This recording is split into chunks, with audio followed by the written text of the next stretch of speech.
অবনী সামন্তর সাথে আমি সে জঙ্গলের পথ ধরে হাঁটতে হাঁটতে এগিয়ে চলেছি অবনী সামন্ত সেই আত্মীয়ের গ্রামের দিকে।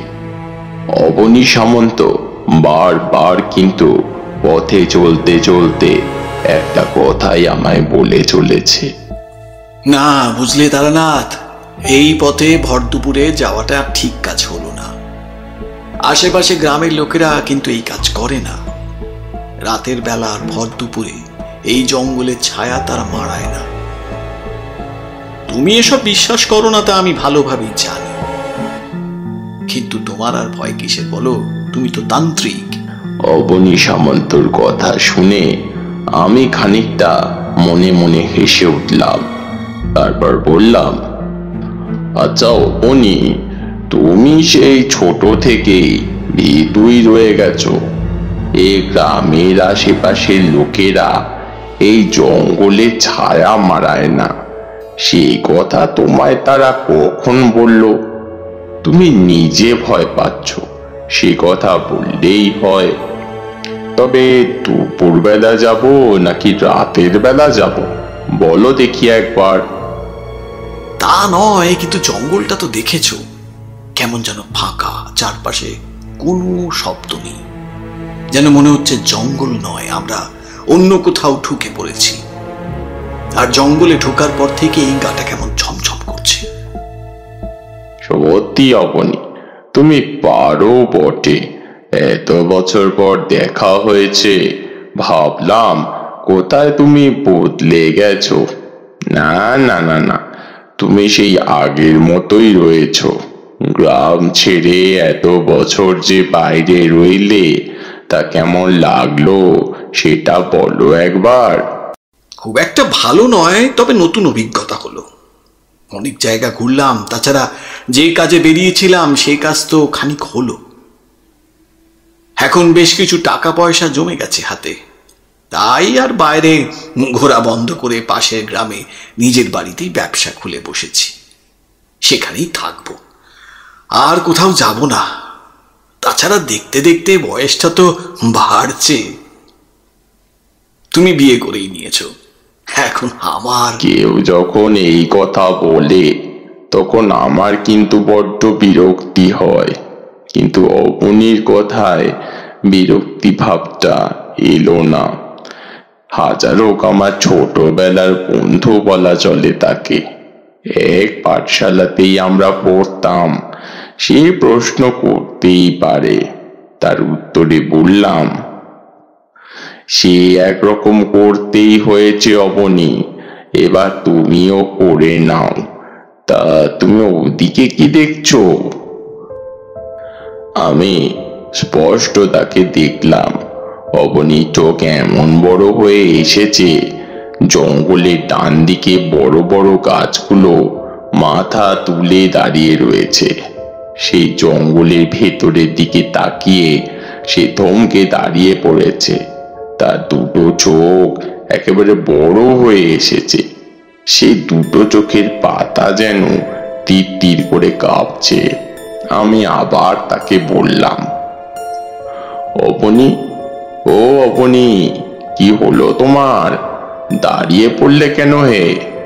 আর ওদিকেই বা কি দেখছো? অবনী কিন্তু আমার কথার কোনো উত্তর দিল না। ডান হাতটা তুলে সে একটা আঙ্গুল দেখালে সেই জঙ্গলের দিকে। তারপর কাঁপা কাঁপা গলায় সে বললে, ওখানে ওই জঙ্গলের ভেতরে গাছের আড়ালে দাঁড়িয়ে কে যেন আমায় দেখছে তারানাথ। হ্যাঁ, কে বলতো? অবনীর কথায় আমি খানিকটা অবাকই হয়ে গেলাম। জঙ্গলে ঢোকার পরে আমার তেমন তো কিছু মনে হয়নি, আর সেটা মনে হবেই বা কেন? এই জঙ্গলে তো আমি কতবারই এসেছি, তাছাড়া এই তো আমার চেনা জায়গা। আর যেটাকে জঙ্গল বলা হচ্ছে সেটা পুরোপুরি জঙ্গলও নয়, এটা বেশ খানিকটা জায়গা, বাড়িঘর বসতি কিছু নেই বললেই চলে, একদম ফাঁকা। অন্যদিকে বেশ কিছু গাছপালা বড় বড় হয়ে ঝাঁকড়া হয়ে উঠেছে, এই আর কি, তাছাড়া কিছুই নেই। তবে বোঝা যায় বেশ কিছুদিনের মধ্যেই এই জায়গায় জঙ্গল সরিয়ে মানুষ তার বসতি গড়ে তুলতে একেবারে ব্যস্ত হয়ে পড়বে।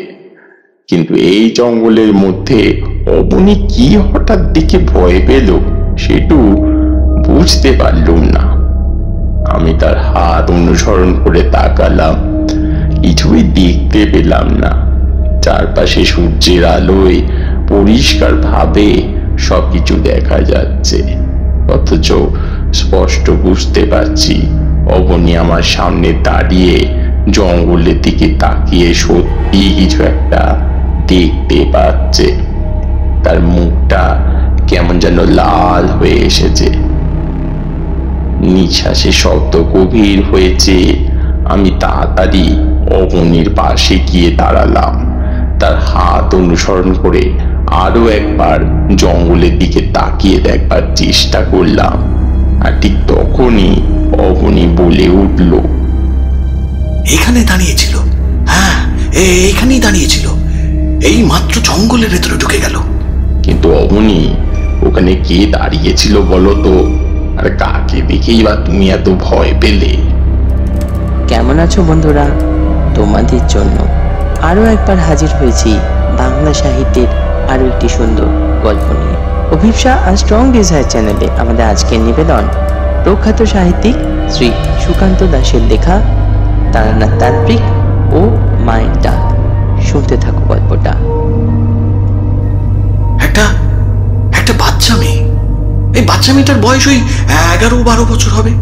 সে ওখানে দাঁড়িয়ে একটা হাত তুলে আমায় ডাকছিল, হ্যাঁ তারানাথ। এবার অবনীর কথা শুনে আমি খানিকটা চমকে উঠলাম। তার মুখের অবস্থা দেখে স্পষ্ট বুঝতে পারছি যে সে আমার সাথে মশকরা করছে না। তার গোটা শরীর যেন থরথর করে কাঁপছে। সেই ফাঁকা পথের একপাশে একটা বড় গাছের তলায় অবনীকে নিয়ে গিয়ে বসালাম। কিন্তু একটু জল হলে ভালো হতো, কিন্তু এখানে জলই বা কোথায় পাবো? অবনীর কাঁধে হাত রেখে বললাম, অবনী, তোমার কোনো চিন্তা নেই। আমি যতক্ষণ তোমার কাছে আছি ততক্ষণ তোমার কোনো ভয় নেই। কিন্তু তুমি যা দেখতে পেয়েছো তা কিন্তু আমি সত্যি কিছু দেখতে পাইনি। অবনী এই কথাটা শোনার পর কেমন যেন অবাক হয়ে আমার দিকে তাকালো, তারপর বলল, কিন্তু কিন্তু তুমি দেখতে পেলে না কেন? আমি তো স্পষ্ট দেখলাম বাচ্চা মেয়েটা ওখানে দাঁড়িয়ে রয়েছে, তার পরনে একটা গ্রাম্য লাল পেরে শাড়ি। সে একটা হাত তুলে আমায় ডাকছে। আমি বুঝতে পারছিলাম অবনীর ভয়টা কমানো দরকার, না হলে এখানে থেকে আমাদের আরো বেশ খানিকটা পথ যাওয়া একেবারে অসুবিধা হয়ে পড়বে। তাই বললাম, আচ্ছা, একটা বাচ্চা মেয়ে তোমায় যদি ডেকেই থাকে তাতে ভয় পাওয়ার আছেটা কি? হ্যাঁ, চারিদিকে সূর্যের আলো রয়েছে, এমন দুপুরের সময়, এই সময় তুমি এইভাবে ভয় পাচ্ছ অবনী? তুমি তান্ত্রিক তারানাথ, তোমার কাছে এসব অতি সহজ ব্যাপার, কিন্তু আমাদের মতন সাধারণ মানুষের কাছে ওসব সহজ ব্যাপার নয়। তুমি শোনোনি, দুপুর রাতে যেমন অশরীরীরা বাইরে বেরিয়ে আসে, তেমনি রাত দুপুরেও তারা বেরিয়ে আসে। ঠিক ভর দুপুরে তাদের দেখা যায়। আর দেখেছো, সবে সূর্যটা মাথার একদম উপরে হেলতে শুরু করেছে। অবনীর কথায় আমি মাথা তুলে আকাশের দিকে তাকালাম।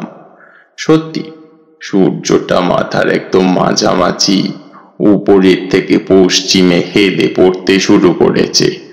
আর ঠিক তখনই একটা চাপা মেয়েলি গলায় হাসির শব্দ শুনতে পেলাম আমি।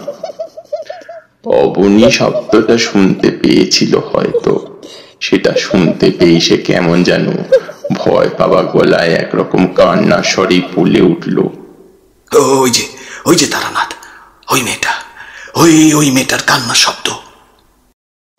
আমি এবার প্রায় অধৈর্য হয়ে পড়েছিলাম। আশেপাশে আমি তো তেমন কিছুই দেখতে পাচ্ছি না। একটা ক্ষীণ অনুভব আমার যে হচ্ছে না তা নয়, আশেপাশে কিছু একটা রয়েছে। ব্যাপারটা এতক্ষণ হয়নি, এই মাত্র শুরু হয়েছে। তবে চোখে আমি তেমন কিছু দেখতে পাচ্ছি না, গভীরভাবে তেমন কিছু বুঝতেও পারছি না। কিন্তু অবনীকে এখন এখান থেকে তাড়াতাড়ি নিয়ে যাওয়াটা দরকার। তাই বেশ খানিকটা কড়া সুরেই তাকে বললাম, আচ্ছা, যদি এখানে একটা বাচ্চা মেয়ে থেকেও থাকে তাতে তোমার কি বলো তো? তুমি চলো, তাড়াতাড়ি চলো। তোমাদের সেই আত্মীয়ের বাড়িতে যাবে বলেছিলে, তার যে বড় সমস্যা।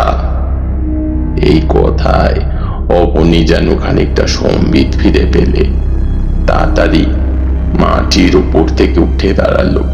তারপর সামনের দিকে একবার দাঁড়াতে যেই যাবে অমনি আবার ভয় পাওয়া গলায় এবার একরকম চিৎকার করে এসে বলে উঠলো, ওই দেখো তারানাথ, ওইখানে দাঁড়িয়ে আছে, ওই দেখো।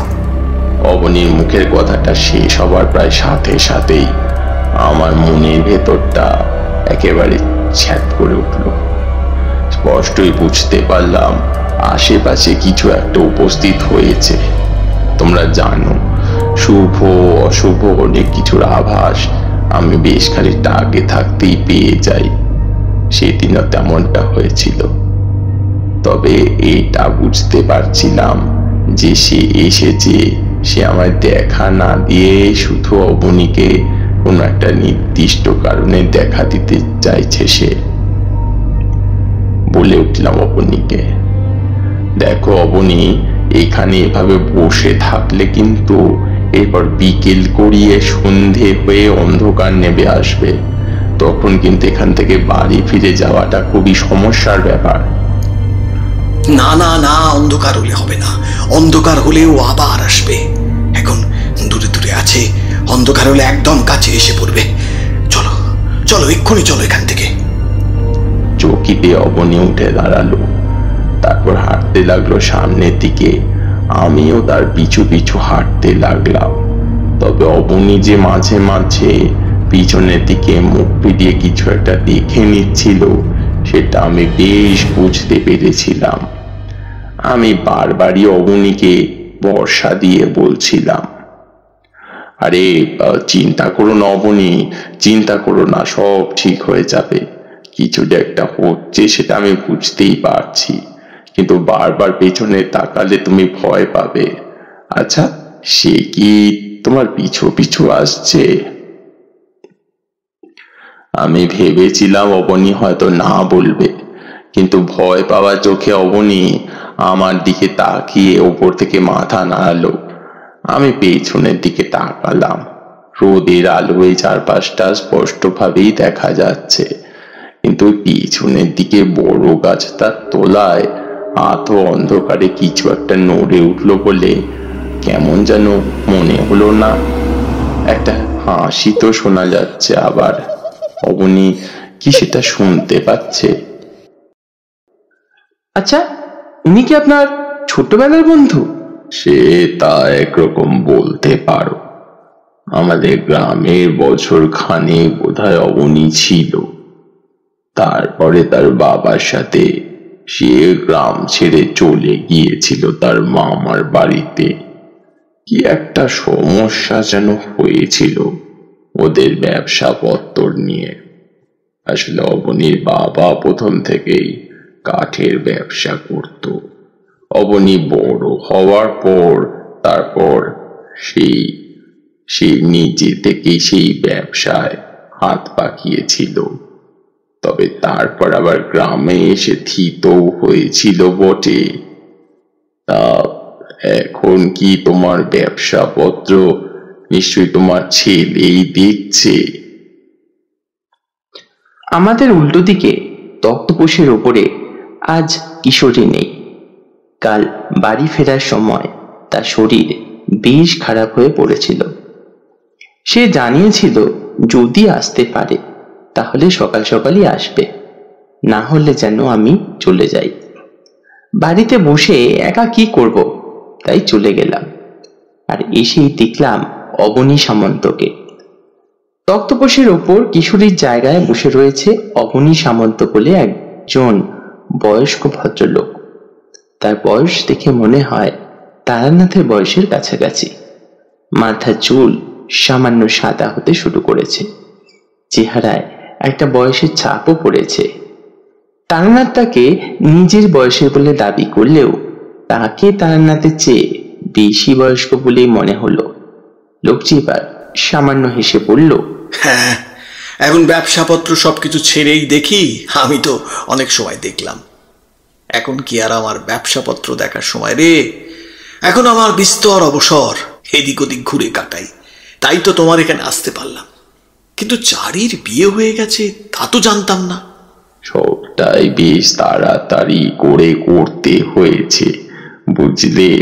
আর আমি তো এখন বাইরে কোথাও যাই না, তাই আর কাউকে কিছু জানানো হয়নি। যা ভাগ্যে লেখা থাকে তা তো হবেই। এদিকে যে কাজে এসেছিলে সে কাজ কি মিটেছে? অবনী সামন্ত মাথা নাড়ল। আমি বললাম, আজ তো কিশোরী আসবে না, তা আজ একটা গল্প বলুন শুনি। আজ আপনাকে আমায় একাই গল্প বলতে হবে কিন্তু। বলবো বলবো, সে কথা তো অবশ্যই বলবো। তবে আমি তো তোমাদের জন্যই অপেক্ষা করছিলাম। আজ তোমাকে অবনীর গল্প বলবো। অতি অদ্ভুত সে গল্প। অবনীর সামনেই আছে, তেমন হলে জিজ্ঞাসা করে নিও না হয় আমি মিথ্যে বলছি নাকি সত্যি। সেবার আমি পর্যন্ত গোটা ব্যাপারে কেমন যেন একটু থতমত খেয়ে গিয়েছিলাম। আর অবনীর কথা তো ছাড়ো। হ্যাঁ, অবনী এখনো বোধহয় আগের মতো ভীতুই রয়ে গেছে। যদি ভগবানকে ভয় করতে হয় তাহলে আমার মনে হয় ভূতকেও ভয় করা প্রয়োজন। ভগবানও মানুষের ক্ষতি করে, করে না এমনটা কিন্তু নয়, কিন্তু সে করে কারণে। আর অশরীরীরা মাঝে মাঝেই অকারণে ক্ষতি করে বসে। আসলে গোটা ব্যাপারটা হলো অদ্ভুত। এই সমস্ত কিছু কখনোই বোঝা সম্ভব নয়। তুমি তো তান্ত্রিক, তুমি কি আজ এত বছরের মধ্যে অদ্ভুত ব্যাপারের কোনো কারণ বুঝতে পেরেছো? তারানাথ একভাবে তাকিয়ে রইল অবনী সামন্তর দিকে, তারপর সামান্য হেসে বলল, ভাগ্যিস তুমি এসেছিলে। আর ভাগ্যিস আজ সেই কথাটাই আমার মনে পড়লো। আজ তোমায় সেই ঘটনাটা বলার পরে তার কারণটাও বলবো। তখন হয়তো ব্যাপারটা আমি বুঝতে না পারলেও এখন বুঝতে পেরেছি। আসলে মাঝে মাঝে অনেক কিছু তৎক্ষণাৎ বোঝা যায় না হে ভাই, তার জন্য খানিকটা সময় লাগে। আচ্ছা, তাহলে প্রথম থেকেই শুরু করি, কি বলো হে? অবনী সামন্ত সম্মতি জানালো। আমি তারানাথের জন্য পাসিং শোয়ের প্যাকেট নিয়ে এসেছিলাম। সেখান থেকে সিগারেট বার করে তাতে অগ্নিসংযোগ করে একটু চুপ করে থেকে তারানাথ বলল, আচ্ছা, দিনে দুপুরে সূর্যের ধপধপে আলোর মাঝে কখনো কেউ ভূত দেখেছে? এই কথা কি শুনেছ? দিনের বেলায় ভূত? কিন্তু আমি তো জানি অন্ধকার না হলে এমন অশুভ প্রেত আত্মারা দেখা দেয় না। তবে কারো শরীরে যদি কোনো আত্মা ঢুকে পড়ে তখন সে দিনের বেলাতেও তার শরীর নিয়ে হয়তো বাইরে আসতে পারে। সে কথা আলাদা, কিন্তু জল জ্যান্ত কোনো অশরীরীর আত্মা দিনের বেলা তোমায় দেখা দিয়েছে কি? এই কথা কিন্তু সত্যি বিরল। তবে এই যে অবনী, কিন্তু সবটাই একবার ঠিক এমনি করেই দেখেছিল। আর সেবার তার সঙ্গে আমিও ছিলাম। বলেন কি, আপনারা দুজন একসাথে দিনের আলোয় ভূত দেখেছিলেন? কি আশ্চর্য ব্যাপার। ও এ শুধু দেখেছিলাম তাই নয়, তারপরে আমাদের সঙ্গে যা অদ্ভুত ব্যাপার ঘটেছিল তা আমি কখনোই ভুলব না। তোমরা তো জানোই, আমি গ্রাম থেকে বিয়ের পরে পরে শহরে এসে পড়েছিলাম নতুন করে পসার জমিয়ে তোলার জন্য। নতুন কোনো স্থানে এসে তারপর নতুন করে পসার জমিয়ে তোলা তা তো সহজ কাজ নয়। আমারও বলতে পারো সেইভাবেই চলছিল। ঠিক এমন করেই একদিন সকালবেলা নিজে বাড়িতে যাওয়ার পরে খদ্দেরের আশায় বসে রয়েছি, এমন সময় একটি লোক এসে ঢুকলো। আমি মন দিয়ে কিছু একটা পড়ছিলাম। সে আমায় ব্যস্ত দেখে একবার গলা খাঁকড়িয়ে পড়ল, তারানাথ তান্ত্রিকের বাড়ি কি এটা? আমি মুখ তুললাম। আমি সাধারণ একটা মুখ, মাথায় চুল কালো, মাথায় লম্বাটে চুল ঘাড় পর্যন্ত গিয়ে পড়েছে, লম্বা নাক, দুটো ছোট ছোট চোখ, মুখে একটা ক্লান্তির ভাব, গায়ের রং একটু চাপা দেখেই বুঝেছিলুম লোকটি এদিক ওদিক কোথাও ঘুরে বেড়ায়। তা আমি গলা তুলে বললুম, আমি তারানাথ তান্ত্রিক, বলুন কি বলবেন। অবনী একটু বোধহয় ইতস্ততই বোধ করেছিল।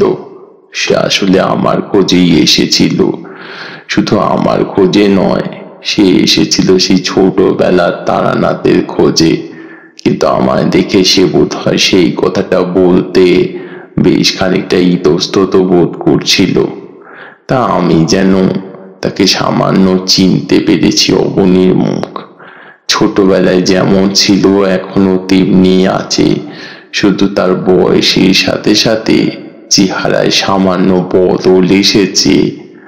আমিও তাকে খানিকটা চিনতে পারছি, অথচ সেটা বলতেও পারছি না।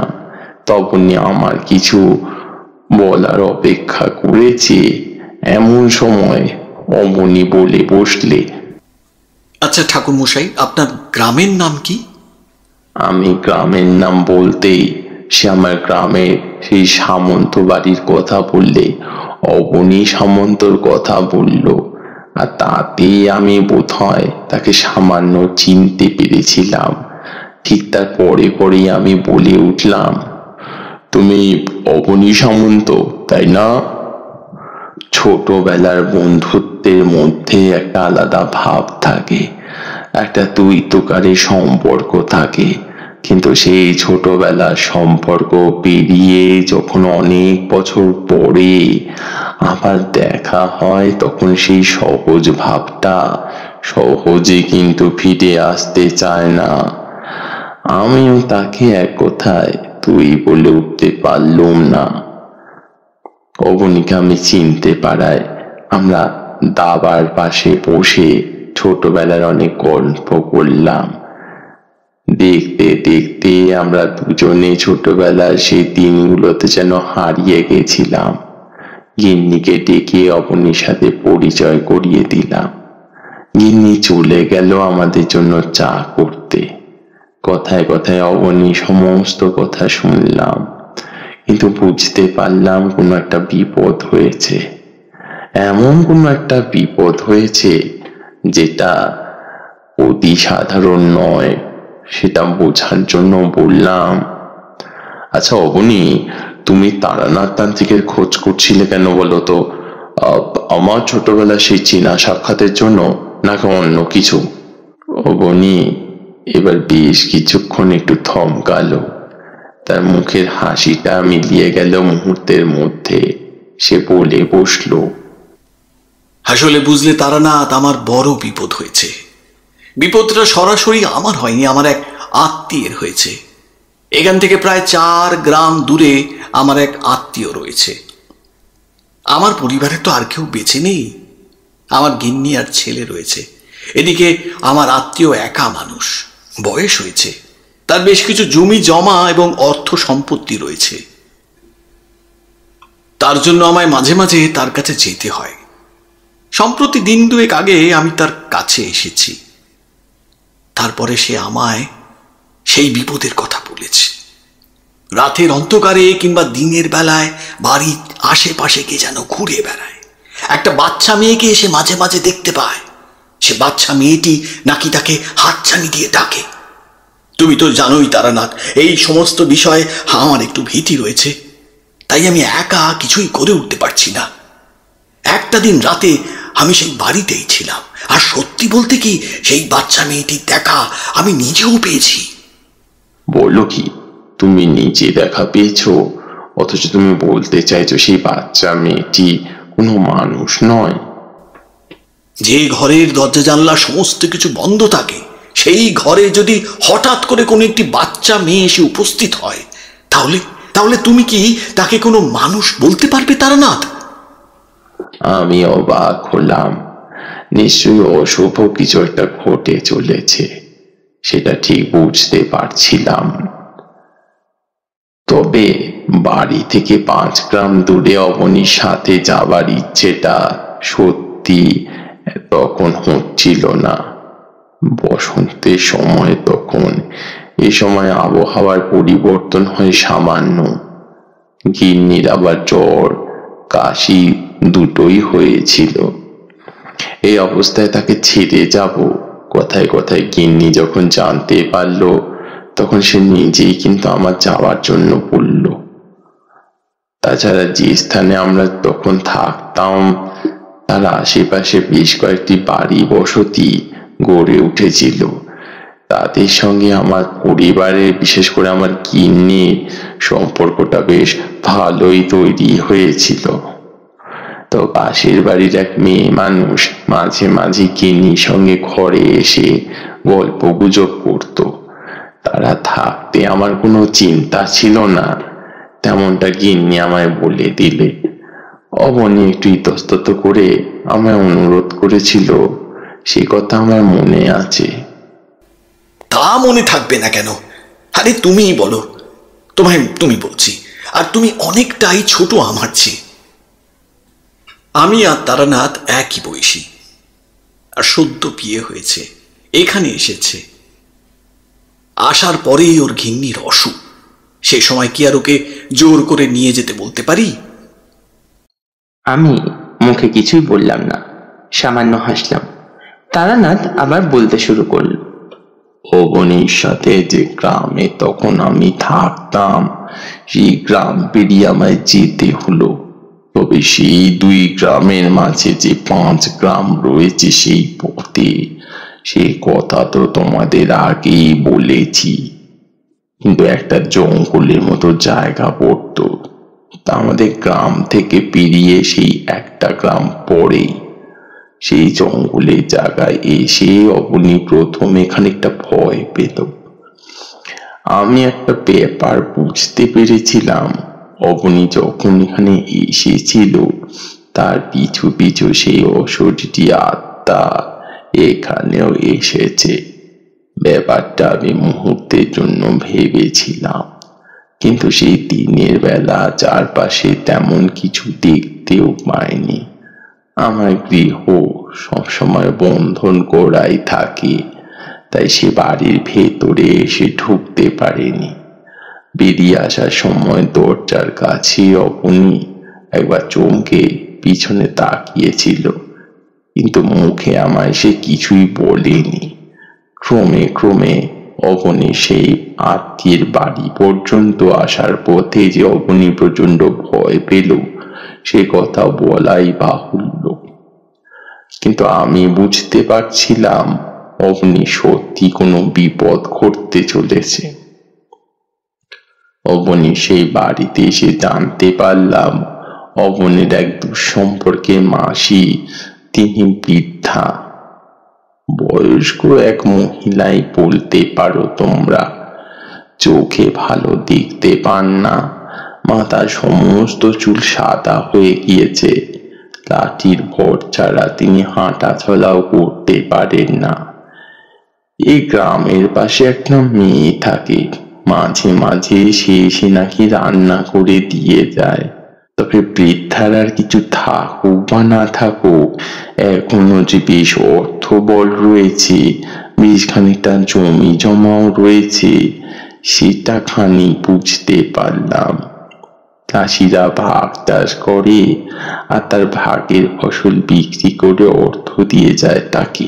সমস্ত ব্যবস্থা কিন্তু করে দিয়েছিল এই আমাদের অবনী। কিন্তু জমি জমা নিয়ে কোনো বিবাদ হয়েছে, তাই তাকে এখন এখানে আসতে হয়েছে। তা বৃদ্ধা আমাদের দেখে হঠাৎ করে বললেন, আমার তো তিন কুলে কেউ নেই বাবারা। কতবার অবনীকে বলি বৌমাকে নিয়ে এখানে চলে আয়, এখানে এসেই থাক। তাকে শুনবে আমার কথা? কবে মরে পড়ে থাকবো? তোমায় বলেছি না ও কথা কখনো বলবে না। আর বাড়িতে যা হয়ে চলেছে তা ঠিক হয়ে যাবে। আমি ওই কারণেই তো তারানাথকে নিয়ে এসেছি। ঠিক হয়ে যাবে? কি ঠিক হয়ে যাবে বলতো? আমার যে সময় হয়ে এসেছে তা তো আমি বুঝতে পারি। আর ও তো আমায় নিতে এসেছে, তাই না? তোরা শুধু শুধু মাঝখানে পথে দাঁড়ালে তোরাই ভয় পাবি। আপনাকে নিতে এসেছে? কিন্তু কে নিতে এসেছে আপনাকে? আমাকে নিতে এসেছে ও যে আমায় বড্ড ভালোবাসে। ও আমার নাতনি গো, নাতনি। বৃদ্ধার বিয়ে হয়েছিল অনেক বছর আগে। বিয়ের কয়েক মাসের মধ্যে তার স্বামী মারা যায়। শ্বশুরবাড়ির পক্ষে সবাই মারা গেলেও সেই থেকে গেছে। আর নাতনির কথা বললেও বৃদ্ধার কোনো ছেলে মেয়ে কিন্তু হয়নি কোনোদিন। কিন্তু বৃদ্ধার মুখে সহজ স্বাভাবিক কথা আর হাসি দেখে বুঝতে পারলাম তার বয়স হয়ে গেলে তার সময় বোধহয় আসন্ন হয়ে গেছে। মৃত্যুর আগে, বলতে পারো আগে আগে, অনেক মানুষই সেটা সহজে বুঝতে পারে যে তার সময় আসন্ন। বিশেষ করে বয়স্কদের ক্ষেত্রে ব্যাপারটা হয়। কিন্তু বাচ্চা যে মেয়েটির কথা উনি বলল সেটা কি তাহলে সত্যি? তাহলে জঙ্গলে আসার সময় উনি যা দেখে ভয় পেয়েছে তার কথায় কি বৃদ্ধা আমায় বলল? সেদিন অনেক রাত পর্যন্ত এই সমস্ত নিয়ে কথাবার্তা হলো আমাদের। বৃদ্ধা তাড়াতাড়ি খেয়ে দিয়ে শুয়ে পড়ে। যে মেয়েটি রান্না করে দিয়ে যায় সেই মেয়েটিকে কিছু টাকা উনি এসেই দিয়েছিল। হাজারো গরিব ঘরের মেয়ে নিজের হাতেই বাজার করে রান্না করে দিয়ে যায়, বৃদ্ধার দেখাশোনাও করে। তাই অবনী মাসে একবার করে এখানে এসে সেই মেয়েটির হাতে বেশ কিছু টাকা গুঁজে দিয়ে যায়। একথা বলাই বাহুল্য, বৃদ্ধাই তার টাকা পয়সা সম্পত্তি সমস্ত দেখাশোনা করে। তবে অবনীর যে এসবে কোনো লাভ নেই বা কোনো লোভ নেই সে কথা বৃদ্ধা নিজের মুখে খানিকটা স্বীকার করলো। রাতের বেলা এক ঘরেই আমরা ঘুমোতে গেলাম। অবনী বলল, ঘুমের মধ্যে রাতের বেলা ঘুম ভেঙে হঠাৎ করে দেখি পায়ের কাছে সে বাচ্চা মেয়েটা দাঁড়িয়ে রয়েছে। তারপর তাকিয়ে থাকতে থাকতে হঠাৎ করে যেন অন্ধকারে মিলিয়ে গেল। কিন্তু সেই বাচ্চা মেয়েটিকে? অবনী মাথা নাড়ায়। সেই বাচ্চা মেয়েটি কে সে কথা সে নিজেও বলতে পারে না, আর জানেও না বোধ হয়। এক সময় আমরা ঘুমিয়ে পড়ি। অনেক রাতের দিকে একটা অস্বস্তিতে ঘুমটা খানিকটা ভেঙে যায়। আর ঘুম ভাঙার পরেই যে দৃশ্যটা দেখতে পেয়েছিলাম তাতে যেন বুকের রক্তটা একেবারে ঝলসে গিয়েছিল। আমি তারানাথ তান্ত্রিক, এই সমস্ত ব্যাপার আমার কাছে একেবারে সাধারণই বলতে পারো। আমি এমন অনেক ব্যাপার দেখেছি, আবার এমন অনেক বিপদের মুহূর্তে সামান্য তন্ত্র মন্ত্র ক্ষমতা দিয়ে অপশক্তিকে আটকাবার চেষ্টা করেছি। কিন্তু ঘুম ভাঙার মুহূর্তে সেই দৃশ্যটা দেখে সত্যি আমিও যেন খানিকটা চমকে উঠেছিলাম। দেখলাম ঘরের মধ্যে জ্বলতে থাকা হেরিকেনটা নিভু নিভু হয়ে এসেছে, আর সেই হেরিকেনের আলোর একপাশে দাঁড়িয়ে রয়েছে একটি বাচ্চা মেয়ে। কেমন জানি মনে হলো এই বাচ্চা মেয়েটিকে জঙ্গলের ভেতরে গাছের তলায় দাঁড়িয়ে থাকতে দেখেছিলাম। অন্ধকারে অস্পষ্ট হলেও যেন এই মেয়েটি ছিল। কতক্ষণ যে তার দিকে তাকিয়েছিলাম সেটা আমার মনে নেই। অতি শান্ত সাধারণ একটা মুখ, কিন্তু দুটো চোখে সে কি ভীষণ রাগ, যেন দু চোখে আগুন ঝরে পড়ছে। সেই ক্রুদ্ধ চোখে আমার দিকে তাকিয়ে রইল সে। আমিও তার দিকে তাকিয়ে রইলাম। তাকিয়ে থাকতে থাকতে কখন যে সে একটা ঘোরের মধ্যে চলে গিয়েছে সেটা আমার মনে নেই। গায়ের ওপর ধাক্কা পড়তে তাকিয়ে দেখি অবনী। সে রাতে তারানাথের অবস্থা দেখে আমি ভয় পেয়ে গেছিলাম। দেখি সে একভাবে তাকিয়ে রয়েছে হারিকেনটার এক পাশে, কিন্তু সেখানে কেউ নেই। ঘরের মধ্যে বাতাসটা ভারী হয়ে গেছে, একটা কটু গন্ধ আমি বুঝতে পারলাম। সত্যি সে এসেছিল, কিন্তু তারানাথকে এভাবে দেখবো তা আমি ভাবতে পারিনি। ব্যাপারটা আমি ঠিক বুঝতে পেরেছিলাম। ঘুমের মধ্যে আমরা সকলেই অসচেতন অবস্থায় থাকি। ঘুম ভাঙার মুহূর্তে আমি নিজের মন ও মস্তিষ্ককে কোনোভাবেই তৈরি করতে পারিনি, তাই ব্যাপারটা ঘটে গিয়েছিল। কিন্তু সে আমার ওপর প্রভাব বিস্তার করতে পারেনি। সে রাতে আর কিছুই হয়নি। কেন জানি না মনে হচ্ছে এই গল্পের শেষটা খুব একটা ভালো ছিল না। তেমন কিছু হয়েছিল কি? সে কথা এখন বলবো না, আগে গোটা গল্পটা শোনো, তারপর নিজেই বুঝতে পারবে।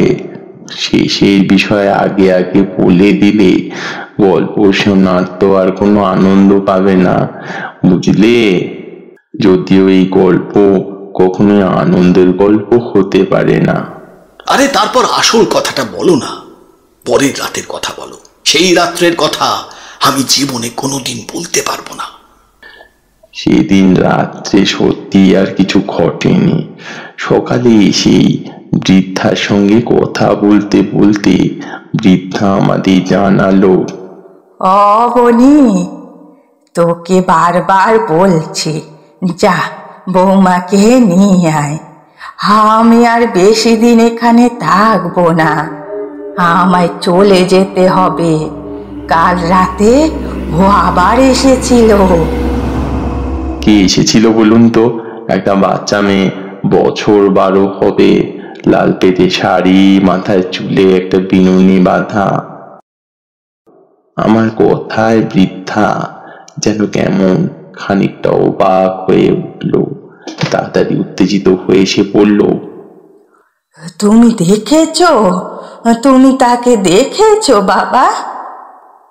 আমি দেখেছি, কিন্তু সে আপনার কাছে কেন? বৃদ্ধা হাসলো। তার চোখে একটা রহস্যময় ভাব যেন ছড়িয়ে পড়ল। তারপর সে বলল, এ কথা তো তোমায় বলা যাবে না, তবে সে আমায় বলেছে আর বেশি দিন নেই, এবার আমার মুক্তি। আমি কিছুতেই বুঝতে পারছিলাম না সেই মেয়েটি আসলে কে। সে কেন বৃদ্ধার কাছে আসে? সেই বৃদ্ধাকে কেনই বা নিয়ে যেতে চায়? অশরীরী আত্মার বাড়িতে সে বৃদ্ধাকে ভয় দেখাচ্ছে, এমনটা যদি হতো তাহলেও সেই ব্যাপারটা ছিল আলাদা। কিন্তু সে তো বৃদ্ধাকে ভয় দেখাচ্ছে না, সে অবনীকে কিছু একটা বলতে চেয়েছিল, আর তাতেই অবনী বেশ খানিকটা ভয় পেয়ে গেছে। আমার উপর তার আক্রোশের যথার্থ সে একটা কারণ বলতে পারো রয়েছে, কারণ আমি একজন সাধক। আমি এখানে এসেছি তাকে তাড়িয়ে দেওয়ার জন্য। তাই বলতে পারো সে ক্রুদ্ধ ভাবে আমার দিকে তাকিয়েছিল, কিন্তু তার ব্যাপারে কিছুই জানতে পারলাম না। পরদিন রাতে দেখলাম এক অভাবনীয় দৃশ্য। তারানাথের কথায় আমি স্থির হয়ে বসলাম। এবার আসল কথাটা সে হয়তো বলতে চলেছে। গোটা দিন অবনী আর আমি গ্রামের মধ্যে এদিক ওদিক ঘুরে বেড়ালাম। যে মেয়েটি রান্না বান্না করে দিত তার সাথে কথা বললাম।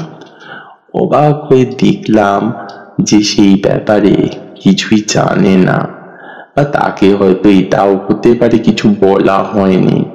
এমনকি অবনী যে বাচ্চা মেয়েটিকে দেখতে পায়, সে এই বাড়িতে এতদিন মাঝে মাঝে থাকার পরেও সেই বাচ্চাটিকে, যে ওই বাচ্চা মেয়েটিকে মানে যে সে দেখতে পায়নি, তাহলে অবনী কি করে তাকে হঠাৎ দেখতে পেল? সেইগুলো নিয়ে অনেক প্রশ্ন, অনেক বিতর্ক, সেটা তোমরা বলতেই পারো। তবে সেই রাত্রে অনেকক্ষণ জেগেছিলাম। অনেক রাত্রের দিকে ঘুমটা হঠাৎ করে যেন কেমন ভেঙে গেল। শুনতে পেলাম পাশের ঘর থেকে বৃদ্ধার কথা ভেসে আসছে। অস্পষ্ট ভাবে যেন বৃদ্ধা বলছে, অনেক হয়েছে রে, অনেক তো রইলাম, এবার আমায় নিয়ে চল, আমার আর কিছুতেই ভালো লাগে না। বৃদ্ধার কথা শেষ হতেই একটা বাচ্চা মেয়ে বলে উঠলে, আমার যে আর ভালো লাগে না, কিন্তু ওরা এসেছে কেন? ওরা তো আমায় আটকাতে এসেছে, ওদের তুমি এখানে থাকতে দিয়েছো কেন? ওরা ছেলে মানুষ, ওরা এসব কিছুই বুঝবে না। ওরা ভেবেছে তুই আমার ক্ষতি করতে এসেছিস, তাই তোকে আটকানোর জন্য ওরা এসেছে। তবে অবনীকে তো আমি চিনি, সে বড় ভালো মানুষ। অবনীর সঙ্গে যে এসেছে সেও খারাপ নয়, তার মুখটা দেখেছিস, বড় ভালো ছেলে মনে হয়। ওদের ভয় দেখাস না, শুধু শুধু ওদের কেন ভয় দেখাস? বারে আমি কোথায় ভয় দেখালাম?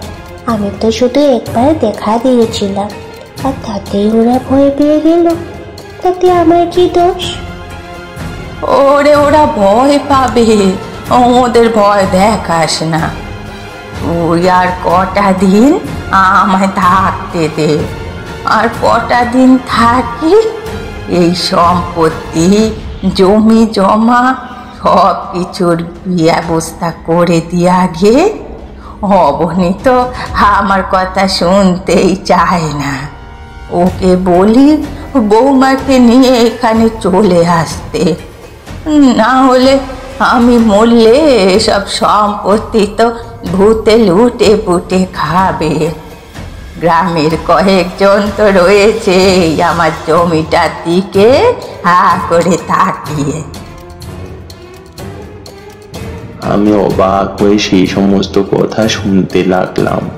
পাশের ঘর হলেও রাতের বেলা চারপাশটা যেন কেমন শব্দহীন হয়ে যায়, তাই অস্পষ্টভাবে ভেসে আসছে দেখে আমি এগিয়ে গিয়ে দেওয়ালের কাছে কান পাতলাম। একটু পরে সে মেয়েলি গলায় হাসির শব্দ শুনতে পেলাম, আর সে বলে উঠল, দেখেছ, ওই ঘর থেকে একজন কান পেতে আমাদের কথা শুনছে। শুনে আমি চমকে উঠলাম। সে মেয়েটি হাসতে হাসতে কথাটা বলছে, তার কথা শুনে বৃদ্ধাও সামান্য হেসে বলল, তুই এখন আয় দেখি। একটা চাপা হাসি শব্দ যেন ঘর থেকে বাইরের দিকে চলে গেল। পায়ের শব্দ শুনতে পেলাম। অবাক হয়ে গেলাম। তাড়াতাড়ি বিছানার কাছে এসে অবনীকে ঠেলে তুললাম। তারপর ঘরের দরজা দিয়ে বাইরে বেরিয়েছি। এমন সময় পেছন থেকে বৃদ্ধা বলে উঠল, ওরে ওরে, ওদিকে যাস না, ওদিকে যাস না।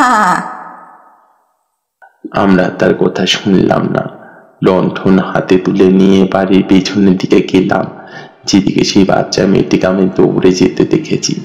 অস্পষ্ট ভাবে বাইরে বেরিয়ে আসতেই চারপাশে অন্ধকারটা কেমন যেন ঝাঁপিয়ে পড়লো আমাদের উপর। আর তখনই চাপা গলায় সেই মেয়েলি হাসিটা শুনতে পেলাম। আমি অন্ধকারের দিকে নির্দিষ্ট করে বললাম, কে তুমি? কে তুমি? আর এখানে বারবার আসছো কেন? এই বৃদ্ধাকে তুমি নিয়ে যেতে চাইছো কেন? আবার সেই খিলখিল হাসি শব্দে ভয় পাওয়া গলায় বলে বসল অবনী। ঘরে যাই, চারপাশে অন্ধকার আর তার মধ্যে হাসির শব্দ। আহা অবনী, ভয় পেও না। তুমি বুঝতে পারছো না ওই বাচ্চা মেয়েটির সঙ্গে তোমার মাসির সম্পর্ক কি সেটা আমার জানতে হবে। তুমি তো বলছো তোমার মাসির কোনো সন্তান নেই, তাহলে সে বাচ্চা মেয়েটিকে? অবনী বেশ খানিকটা ভয় পেয়েছিল। তার ভয় পাওয়ার কারণটা বুঝতে পেরেছিলাম। চারপাশে অন্ধকার কেটে যেন সেই হাসির শব্দ মাঝে মধ্যে ভেসে আসছে, আর সেই কণ্ঠে সে বলছে, তোমরা এখান থেকে চলে যাও, তোমরা এখান থেকে চলে যাও, ওকে আমি নিয়ে যাব। আমি থাকতে তুমি ওনাকে নিয়ে যেতে পারবে না, আমি তোমায় নিয়ে যেতে দেব না। ও আমার সঙ্গে যাবে বলে তৈরি হয়ে গেছে, তোমরা ওকে আটকাতে পারবে না। আর আমার পথে যে বাধা দেবে তাকে কিন্তু আমি এত সহজে ছাড়বো না। বুঝতে পারলাম সে সোজাসুজি আমায় ভয় দেখাতে চাইছে। অবনী তো ভয়ে একেবারে কাঁপতে শুরু করে দিয়েছিল। তাড়াতাড়ি তাকে নিয়ে ঘরের ভেতরে এসে ঘরের দরজা বন্ধ করে বসলাম। হেরিকেনের আলোটা খানিকটা জ্বালিয়ে বললাম, দেখো অবনী, তোমার মাসি কিন্তু ওই বাচ্চা মেয়েটি মানে অশরীরী আত্মার সঙ্গে যেতে রাজি আছে, কিন্তু সে কেন আর কি কারণে বা তার সঙ্গে যেতে চায় তার কিছুই কিন্তু আমরা বুঝতে পারছি না। এই অবস্থায় কিন্তু তার মত ছাড়া তাকে আমরা রক্ষা করতে পারবো না।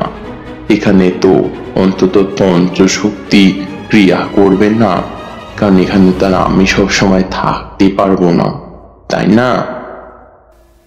তার মানে তুমি বলতে চাইছো আমার মাসি তার সঙ্গে যেতে রাজি, কিন্তু সে কে? আমারও তো সেই একই প্রশ্ন, সেই মেয়েটি কে ছিল আর তার সঙ্গে যেতে উনি রাজি বা হলেন কেন?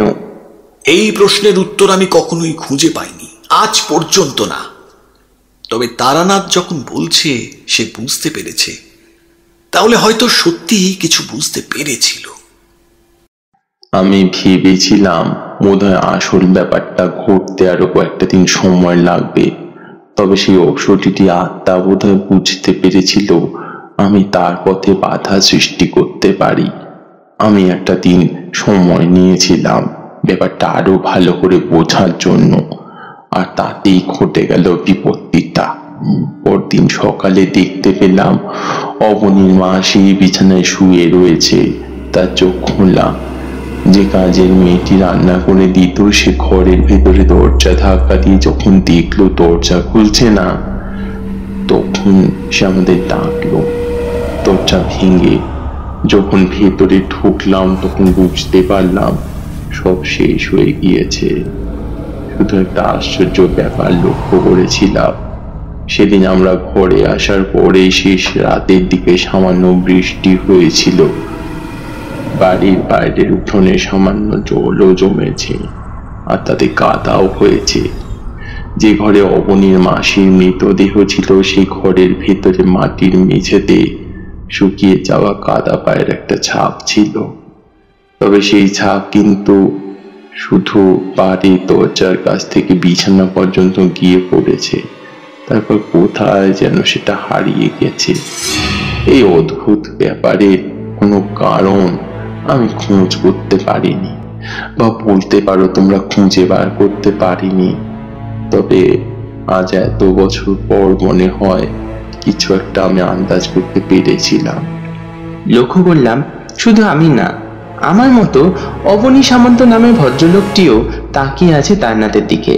তারানাথ কিছুক্ষণ বাইরে আকাশের দিকে তাকিয়ে রইল, তারপর বলল, এই আশ্চর্য ব্যাপার নিয়ে আমি অনেক ভেবেছি, অনেক চিন্তা করেছি। তারপরে আমার মনে হয়েছে এর একটাই মাত্র সমাধান হতে পারে, যে বাচ্চাটিকে মানে ওই বাচ্চা মেয়েটিকে আমরা দেখেছিলাম সে কোনোভাবে তোমার ওই মাসিরই সন্তান। আমার মনে হয় সে বিধবা হওয়ার আগে সে সন্তান সম্পূর্ণ হয়েছিল এবং কোনো কারণে তার সন্তানটি তার পেটের ভেতরে মারা যায়। তন্ত্রমতে বিশ্বাস করা হয়েছে মানুষের আত্মা যেমন হতে পারে, তেমনি মায়ের পেটের মধ্যে যদি একটা ভ্রূণ একটা নির্দিষ্ট সময়ের মধ্যে বড় হয়ে যায়, তারপরেও তার একটা আত্মা হতে পারে। সেই আত্মাই কত এত বছর পরে কোনো একটা নির্দিষ্ট কারণে জেগে উঠেছিল, আবার বৃদ্ধার মৃত্যুর সময় হয়ে এসেছিল, আর সেই কারণেই হয়তো সে তার সেই সন্তানকে বারবার মনে করত, তাই সে আত্মা ফিরে এসেছিল। আমার এই ভাবনার আরো সবচেয়ে বড় কারণ হলো এই যে এই আত্মা কিন্তু কারো কোনো ক্ষতি করেনি। সে আমাদেরকে বারবার বোঝাতে চেয়েছিল যে সে বৃদ্ধাকে নিয়ে যাবে, তার বেশি সে আর কিছু বলতে চায় না। যখন সে বুঝতে পারলো তাকে আমরা আটকানোর চেষ্টা করব, সেই রাতেই এসে সে তাকে নিয়ে গেল। তবে এই কাদা মাখা পায়ের ছাপটা বাইরে থেকে ভেতর পর্যন্ত ছিল। সেই আত্মা এক শরীর ধারণ করেছিল, যা আমাদের চোখের সামনেও এসেছিল, এবং সে বৃদ্ধার কাছেও সেই শরীর নিয়ে আসতো। সেদিন রাতে এসে সে বৃদ্ধার কাছে এসেছিল তাকে নিয়ে যাওয়ার জন্য। তবে যেই মুহূর্তে বৃদ্ধার মৃত্যু ঘটল, তারপরে আর তার শরীরের প্রয়োজন ছিল না, তাই তার সেই সূক্ষ্ম শরীর সেই মুহূর্তে হাওয়ায় বিলীন হয়ে গেল। তাই তার কাদা মাখা পায়ের ছাপ ঘরের দরজা থেকে বিছানা পর্যন্ত এলেও আর সেখানে ছিল না। তার একমাত্র কাজ ছিল বৃদ্ধাকে নিয়ে যাওয়া। বৃদ্ধার মৃত্যুর আগে তা সেই মারা যাওয়ার কন্যা সন্তানকে বোধহয় বারবার কাছে চেয়েছিল, তাই এমনটা হয়েছিল। অর্থাৎ আমরা যাকে দেখেছিলাম এক অর্থে যেমন পুরোপুরিভাবে অশরীরী আত্মাও নয়, ঠিক তেমনি কোনো অর্থে সে কোনো মানুষও নয়। সে হলো এমন এক জগতের বাসিন্দা, যে জগৎ আমাদের এই পৃথিবীর সঙ্গে সমান্তরালে চলতে থাকে। এই পৃথিবীর বুকে এমন অনেক ঘটনা ঘটে যায় বা অনেক ব্যাপারও ঘটে যায় যে তার কোনো আসল ব্যাখ্যা থাকে না, কিন্তু কিন্তু সেই সমস্ত কিছুর একটা ব্যাখ্যা তো থেকেই যায় আমাদের অজান্তে, তাই না? গল্প শেষ করতেই আমি উঠে পড়লাম। অবনী সামন্ত বলে উঠল, বাড়ি ফিরবো বলেই তো ভেবেছিলাম, কিন্তু আকাশের অবস্থা তো ভালো নয়, তার উপর এত দূর যেতে হবে। তোমার বাবু আর আজ আর বাড়ি ফিরতে হবে না।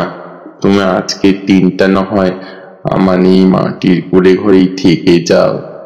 এখন তো আর কেউ থাকে না, আমি একাই থাকি। তুমি থাকলে আজকে রাতটা আমার বেশ ভালোই কাটবে। বুঝতে পারলাম অবনী সামন্ত ফিরবেন না। আমি একাই বেরিয়ে পড়লাম পথে হাঁটতে হাঁটতে। হঠাৎ করে একটা কথা মাথায় এলো। তারানাথ অবনী সামন্তকে থেকে যেতে বলল, কারণ এত বছর পরে সে এসেছে। সে থাকলে তার রাতটা ভালোই গল্প গুজবে কাটবে।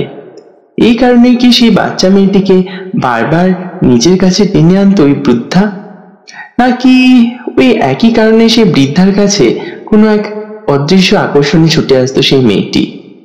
যে মুহূর্তে সে বুঝতে পারলো তাকে সরিয়ে দেওয়ার জন্য তারানাথ এবং অবনী সামন্ত ষড়যন্ত্র করছে, আর ঠিক সেই মুহূর্তে সে নিয়ে গেল বৃদ্ধাকে। কিশোরী থাকলে বোধহয় এই প্রশ্নটা তারানাথকে করেই ফেলতো, কিন্তু আমি আর করতে পারলাম না। যাই হোক, হাঁটতে হাঁটতে এগিয়ে যেতে লাগলাম রাস্তার দিকে। একা একা হাঁটতে আজকাল আর ভালো লাগে না, ট্রামটা ধরতেই হবে। কেমন লাগলো আমাদের আজকের গল্প? ভালো লেগে থাকলে লাইক, কমেন্ট এবং সাবস্ক্রাইব করুন। ও শেয়ার করতে কিন্তু ভুলবেন না। ভালো থাকবেন সবাই। এরপরে আবার কোনো গল্প নিয়ে আমরা আবার হাজির হব। ততদিনের জন্য নমস্কার।